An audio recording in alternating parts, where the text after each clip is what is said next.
মুহূর্তে তুমি এলে সেই ঋণ শোধ করবে কে? বোনের কথায় যেন বাস্তবতার কঠিন চিত্র ফুটে ওঠে।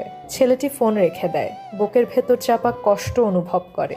ধীরে ধীরে বাক্স থেকে কাপড়গুলো বের করতে থাকে, যেন তার দেশে ফেরার স্বপ্নগুলো বাক্সের বাইরে ফেলে দিচ্ছে।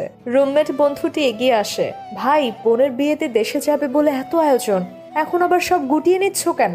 চোখের জল লুকাতে লুকাতে ছেলেটি বলে, বাবা বলছে 400 লোকের বিয়েতে আমি যোগ হলে 401 হয়ে যাবে। সেই একজনের খরচও নাকি বাবার সাধ্যে কুলোবে না। কাজের ফাঁকে প্রবাসের ব্যস্ত জীবনেও ছেলেটি রোজ ছোট ভাইয়ের খবর নিত। বাড়ির উঠোনটা কেমন আছে জানতে চাইতো, কিন্তু ছোট ভাই যেন বিরক্ত হতো, ফোন কেটে দিত। অথচ সেই ভাইয়ের জন্য কিছুদিন আগেই তো বাইক কেনার টাকা পাঠিয়েছিল সে। এদিকে রাতের গভীরে কাশিটা যেন আরো বাড়ে, শরীরটা দিন দিন দুর্বল হয়ে আসছে। রুমমেট একদিন উদ্বিগ্ন হয়ে বলে, ভাই, একজন ভালো ডাক্তার দেখাও। ছেলেটি